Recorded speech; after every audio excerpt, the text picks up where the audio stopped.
निशंक हो निर्भय हो मनारे, प्रचंड स्वामी बळपाठी शिरे. अतर्क्य अवधूत स्मर्थगामी, अशक्य ही शक्य करतील स्वामी. अवधूत चिंतन श्री गुरुदेव दत्त.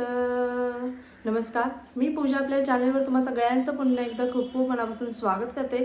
तुमच्या सगळ्या इच्छा स्वामी महाराज लवकरात लवकर पूर्ण करत ही स्वामींच्यानी प्रार्थना करते व आजच्या आपल्या व्हिडिओला सुरुवात करते. बघा, स्वामी महाराजांचा प्रकट दिन येत आहे. 20 मार्च रोजी आहे प्रकट दिन. प्रकट दिनानिमित्त आपल्याला जशी जमेल तशी ते आपण सगळ्या सेवा करत आहोत.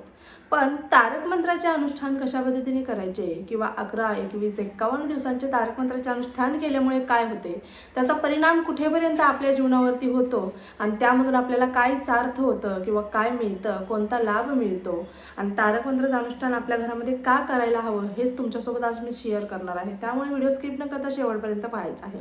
तारक मंत्र हे असं एक शस्त्र आहे जे महाराजांनी आपल्या सगळ्या सेवेकऱ्यांसाठी दिलेलं आहे. हे असं एक शस्त्र आहे जे सेवेकऱ्यांना प्रत्येक अडचणीतून काढण्यासाठी अतिशय मोलाचं असं हे एक आपलं शस्त्र आहे. प्रत्येक भगिनींचं, प्रत्येक बांधवांचं हे एक शस्त्र आहे, ते म्हणजे तारक मंत्र. तारक मंत्रामध्ये जी शक्ती आहे ती कोणत्याच मंत्रामध्ये नाही असं म्हटलं तरी देखील चालेल. तारक मंत्र आपल्याला प्रत्येक गोष्टीतून तारून नेत असतो, प्रत्येक संकटातून, अडचणीतून तारून नेत असतो, तो म्हणजे तारक मंत्र. तारक मंत्र ज्यावेळेस आपण ऐकतो, बोलतो, त्यावेळेस आपल्या मनाला एक प्रकारे मनशांती लाभत असते. तारक मंत्राच्या पठणाने किंवा नामस्मरणाने किंवा आपण ज्यावेळेस तारक मंत्र ऐकतो, श्रवण करतो, त्यावेळेस देखील आपण त्याच्यामध्ये हरवून जातो, भारावून जातो.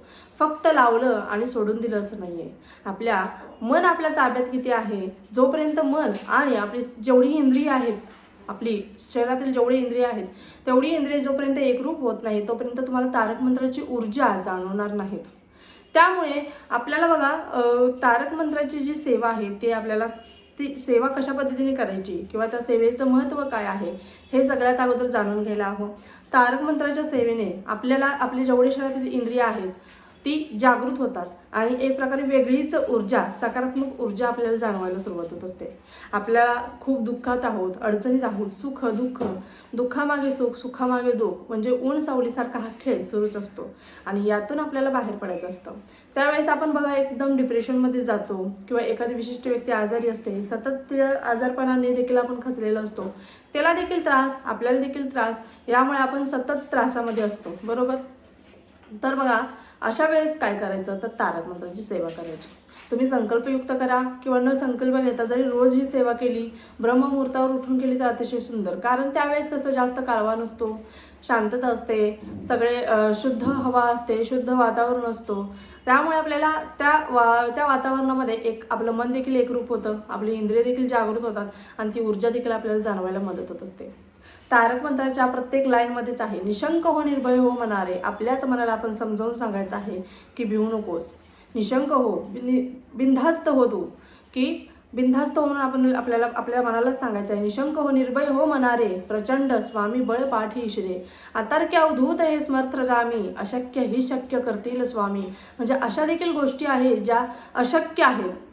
अशक्य म्हणजे त्या होणारच नाहीत, अशा गोष्टी आहेत. मग ती कोणतीही गोष्ट असो, पण त्या गोष्टी महाराज शक्य करू शकतात, अशा गोष्टी आहेत. त्यामुळे आपल्याच मनाला आपण समजवायचं आहे की तू निशंक हो, निर्भर हो, भियायचं नाही. आणि अजून एक कडवा आहे, उगाची वितोषी भय हे पळू दे, जवळी उभी स्वामी शक्ती कळू दे.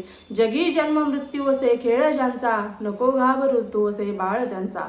बघा, जन्म मृत्यू, मृत्यू हे शेवटचं सत्यच आहे, अंतिम सत्य आहे असं म्हटलं तरी चालेल.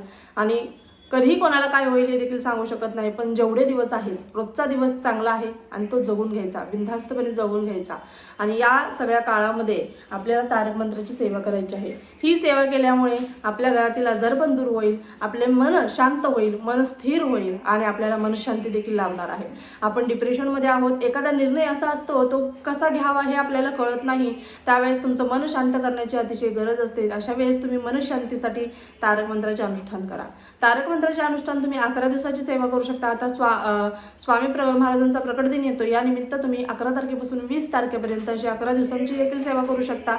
एकदा करून पहा, तर तुम्हाला नक्कीच अनुभव येईल, त्याच्यातून प्रचिती जाणवेल, थोडासा फरक जाणवेल, त्याच्यातून तुम्ही नक्कीच काहीतरी शिकू शकाल, बरोबर. आणि जर तुम्हाला अनुभव प्रचिती आली तर तुम्ही नक्कीच पुढे कंटिन्यू कराल, हे देखील मला शाश्वती आहे, बरोबर.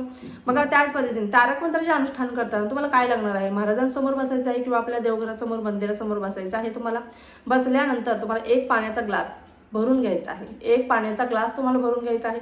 तुमच्या शेजारी अगरबत्ती लावायची आहे, 2 अगरबत्ती लावा किंवा 1 लावा, अशा पद्धतीने. आणि अगरबत्ती घेताना केमिकल फ्री असावी अशा पद्धतीची अगरबत्ती तुम्हाला घ्यायची आहे, आयुर्वेदिक, बरोबर.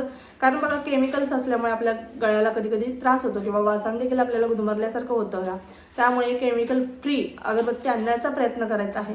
आणि नसेल तर बाजूला लावून ठेवायची आहे अगरबत्ती, पाण्याचा ग्लास ठेवायचा आहे, पाण्यामध्ये एकतर 3 बोटे बुडवून ठेवा किंवा पाण्यावरती तुम्हाला अशा पद्धतीचा हात ठेवायचा आहे.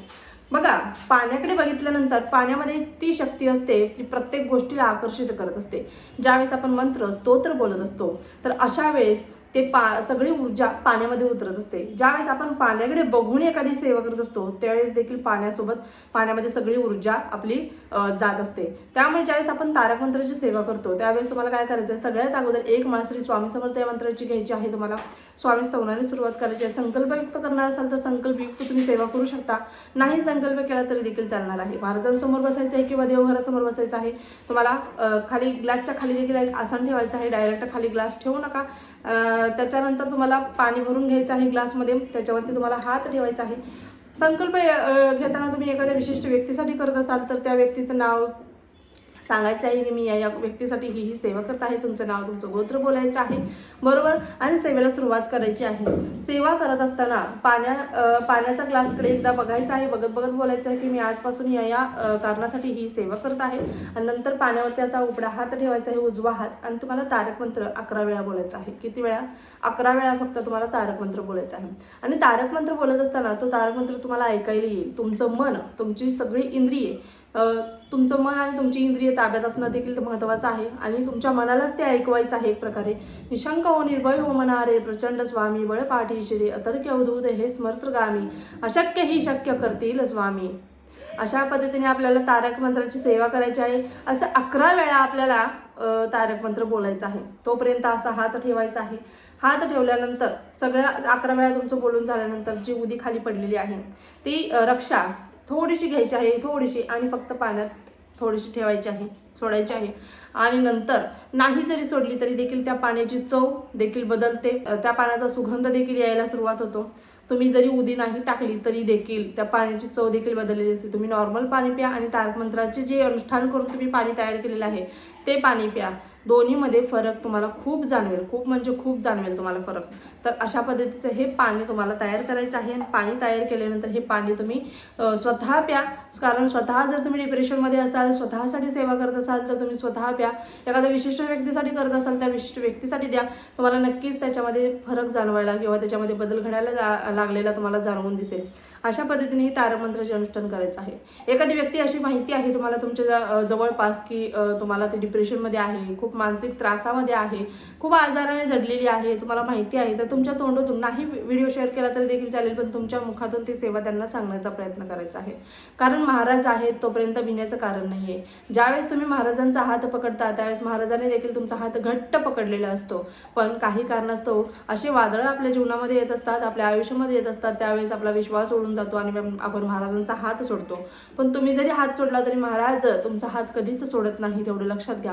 तुम्ही किती जरी मोठ्या खड्ड्यात अडकला असला, किती जरी मोठ्या संकटात अडकला असला, फक्त महाराजांच्या एका हाकेवरती महाराज येतील आणि तुम्हाला त्या खड्ड्यातून कधी बाहेर काढतील हे देखील तुम्हाला समजणार नाही. म्हणजे कधी कधी असं होतं की आपल्याला आपली जी इच्छा असते किंवा आपल्याला जे हवं असतं ते आपल्याला कधी कधी मिळत नाही. म्हणजे आपण किती जरी प्रयत्न केले तर ती गोष्ट मिळत नाही, मग आपण देवाला दोष देतो, स्वामींना दोष देतो. तर असं न करता बघा महाराजांनी त्याच्याहून काहीतरी सुंदर आपल्यासाठी लिहून ठेवलेलं आहे असं बोलायचं आणि आपल्या मनालाच समजवायचं की तू भिवू नकोस, महाराज आहेत ना सोबत, सगळं ठीक होईल. हे शेवटचं संकट होतं आपल्या आयुष्यामध्ये, इथून पुढे संकट येणार नाहीत, फक्त सुख आणि सुख येईल. आणि जरी आलं तर भियायचं कशाला, आहेत ना माझे स्वामी माझ्यासोबत. अशा पद्धतीने आपल्या मनालाच आपण पटवून द्यायचं की काही देखील होणार नाही. जोपर्यंत तुम्ही असा सकारात्मक विचार करणार नाही तोपर्यंत सगळंच अशक्य आहे. ज्यावेळेस तुम्ही सकारात्मक विचार, पॉझिटिव्ह विचार करायला सुरुवात कराल त्यावेळेस जीवनात तुमच्या देखील अशक्य असं काही नसणार आहे. प्रत्येक गोष्ट तुम्हाला शक्य होणार आहे आणि ज्या ज्या गोष्टी आतापर्यंत तुम्हाला भेटत नव्हत्या त्या सगळ्या गोष्टी तुम्हाला भेटायला देखील सुरुवात होणार आहे. अशा पद्धतीने तुम्हाला या सगळ्या सेवा करायच्या आहेत.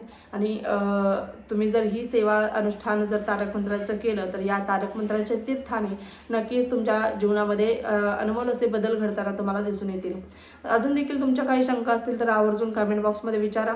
आपल्या चॅनल प्रत्येकाच्या शंकेचे निरसन नक्कीच केले जाते. व्हिडिओ आवडला असल्यास व्हिडिओला लाईक करा, शेअर करा, सबस्क्राईब करा. पुन्हा एकदा व्हिडिओ अशाच एका नवीन व्हिडिओसोबत. तोपर्यंत झालेली सेवा स्वामींच्या रुजू करते. श्री स्वामी समर्थ. धन्यवाद.